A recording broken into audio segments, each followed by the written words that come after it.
alle krybdyr, der kryber på jorden. Gud skabte mennesket i sit billede. I Guds billede skabte han det. Som mand og kvinde skabte han dem, og Gud velsignede dem. Og vor Herre Jesus Kristus siger, har I ikke læst, at skaberen fra begyndelsen skabte dem som mand og kvinde og sagde, derfor skal en mand forlade sin far og mor og binde sig til sin hustru, og de to skal blive et kød. Derfor er det ikke længere.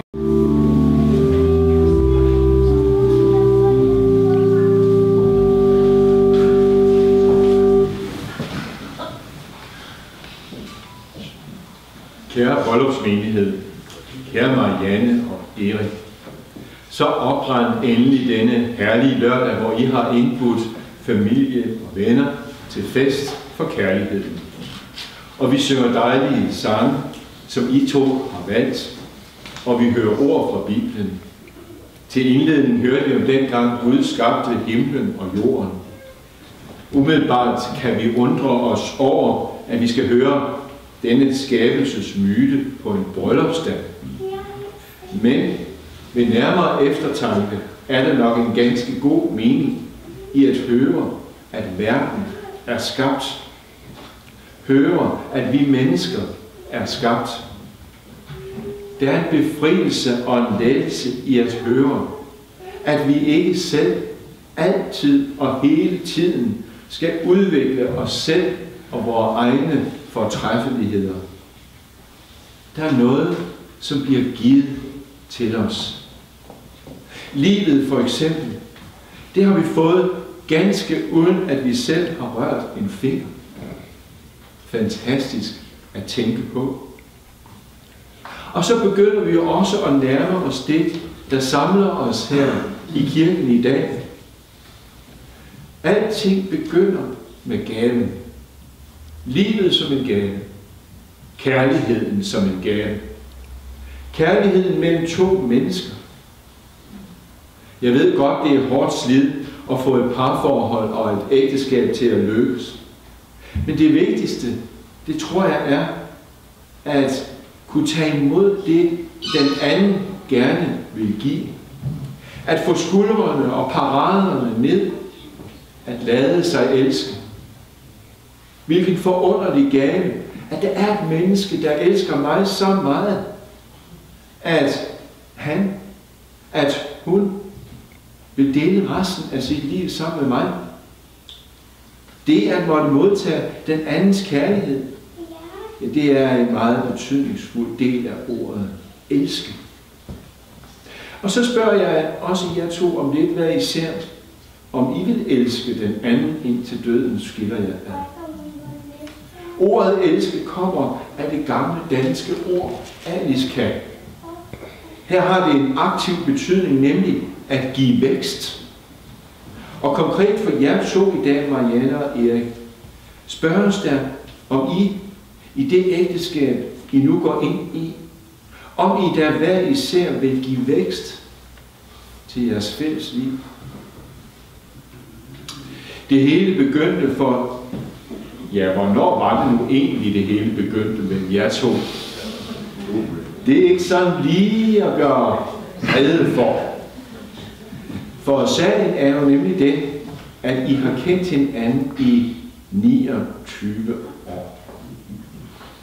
I har været til mange fester sammen i tidens løb.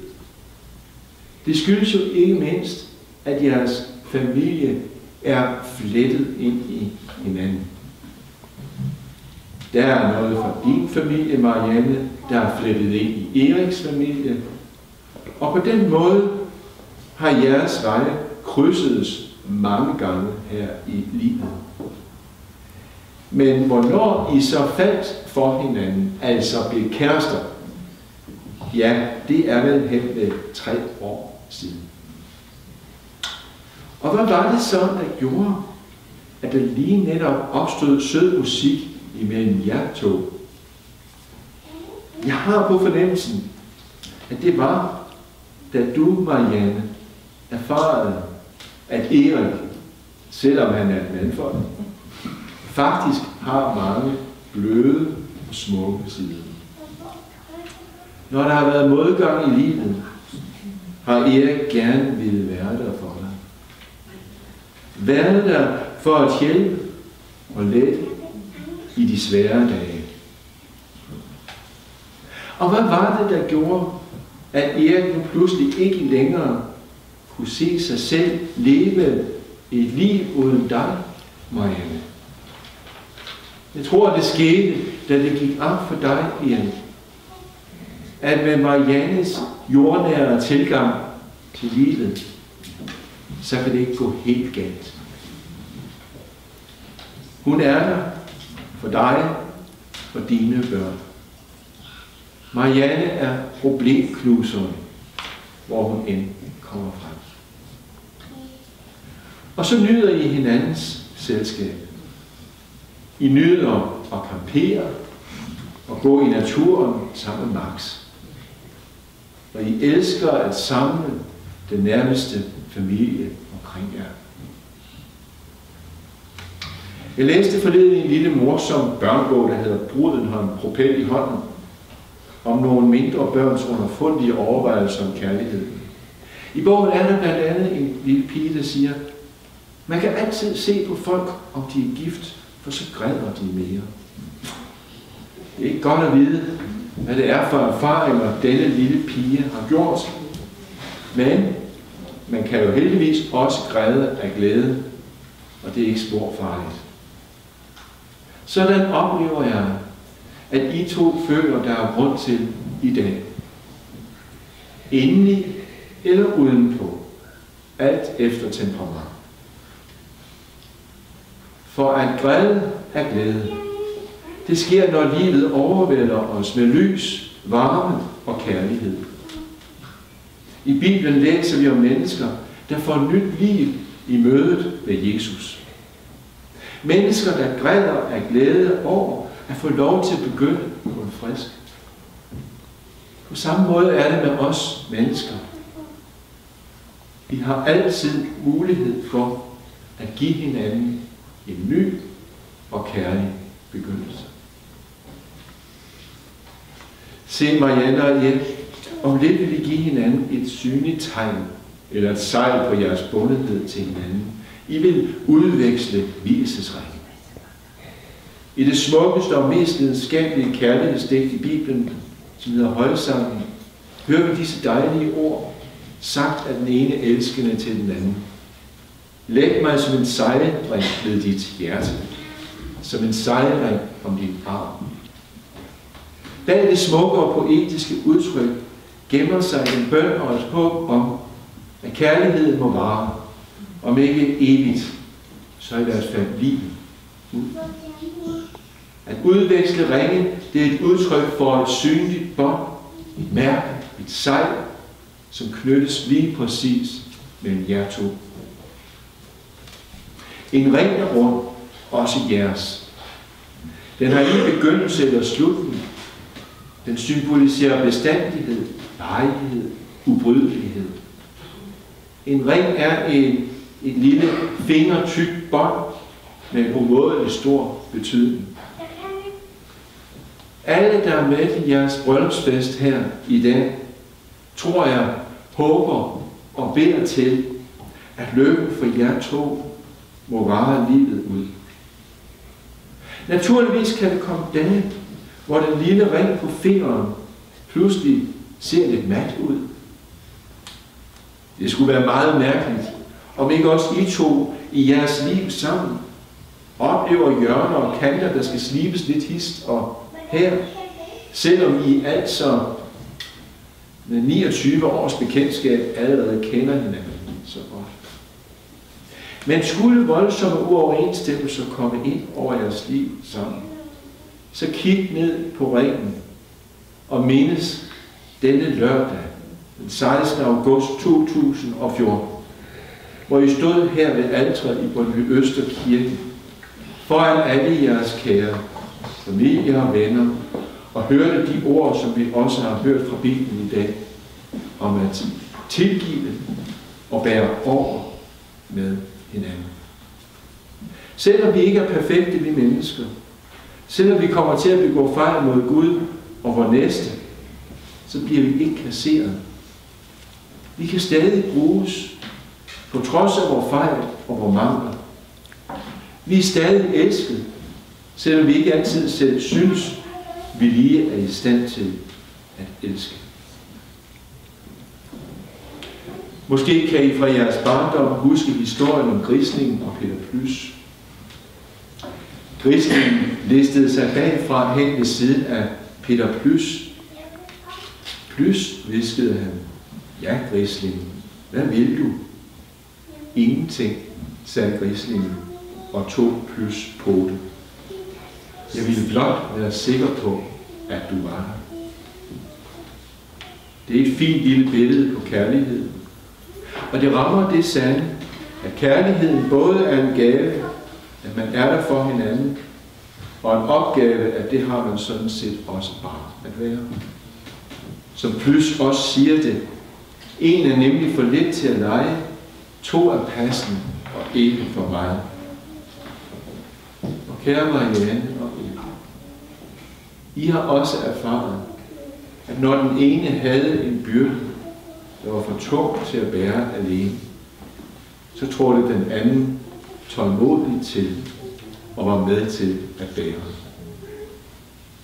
Og så skal I vide, at I faktisk slet ikke behøver at være alene om at bære. Gud bærer med, og han gør det med en kærlighed, der er stor nok til både at bære og bære over med. Kære Marianne og Erik, må Gud fortsat velsigne jeres livs dage. Må Gud give jer fortsat frimodighed til altid at glædes over hinanden og jeres kære, inklusive den lille Max. Amen.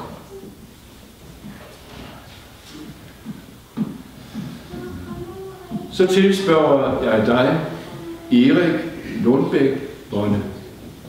Vil du have Marianne Madsen, som hos dig står, til din ægte hustru? Ja. Vil du elske og ære hende og leve med hende, både i medgang og modgang, i hvad lykke Gud den almægtige vil tilskikke jer, som en ægte mand bør leve med sin ægte hustru, indtil døden skiller jer ad? Ja. Lige så tilspørger jeg dig, Marianne Madsen. Vil du have Erik Lundbæk Bonne, som hos dig står, til din ægte mand? Ja.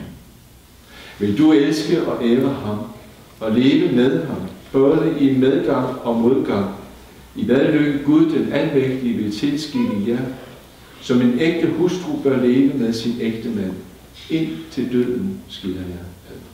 Ja. Så giv hinanden hånd derpå. Eftersom I forud har lovet hinanden, at vi vil leve sammen i ægteskab, og nu bekræfte dette for Gud og for os, som er her til stede, givet hinanden hånd derpå, så forkynder jeg jer at være ægtefolk, både for Gud og mennesker.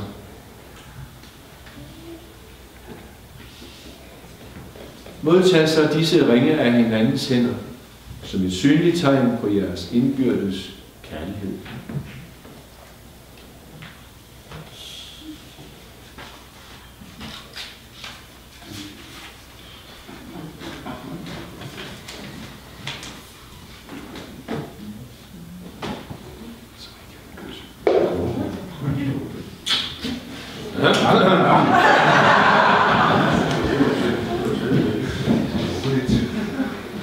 Da som Herren ikke bygger huset, er bygmesternes måde forgæves. Derfor vil vi nu bede om Guds velsignelse over jeres ægteskab.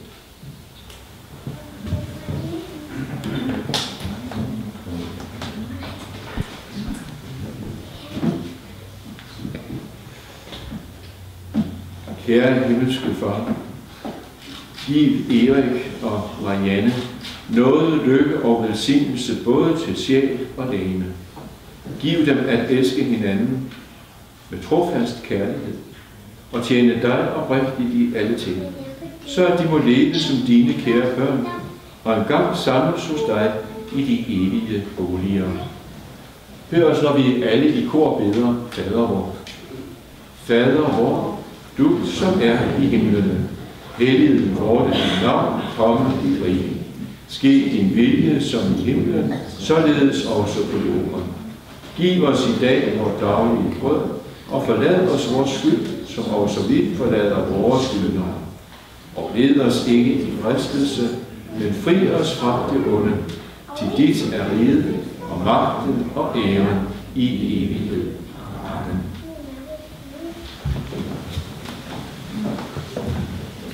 Fred være med dig.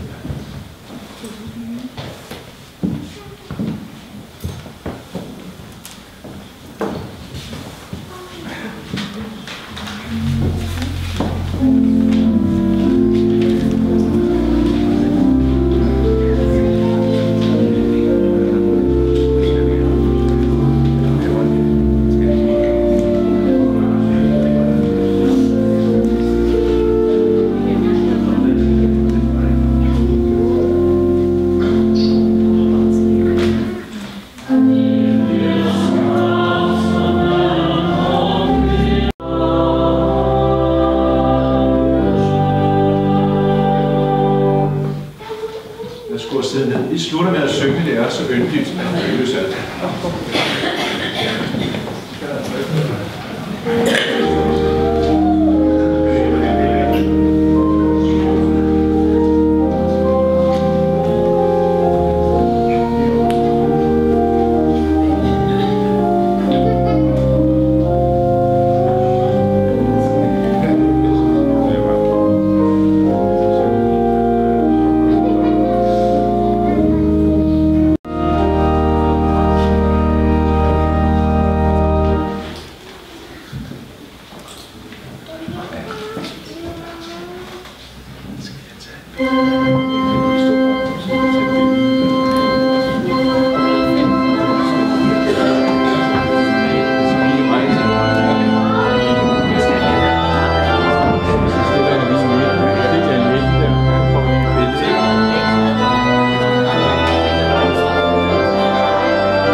Husk at tage brysterholderen af, når du går ind i bilen. Ja!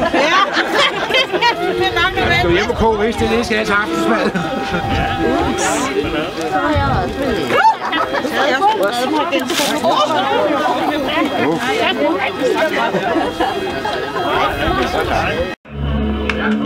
har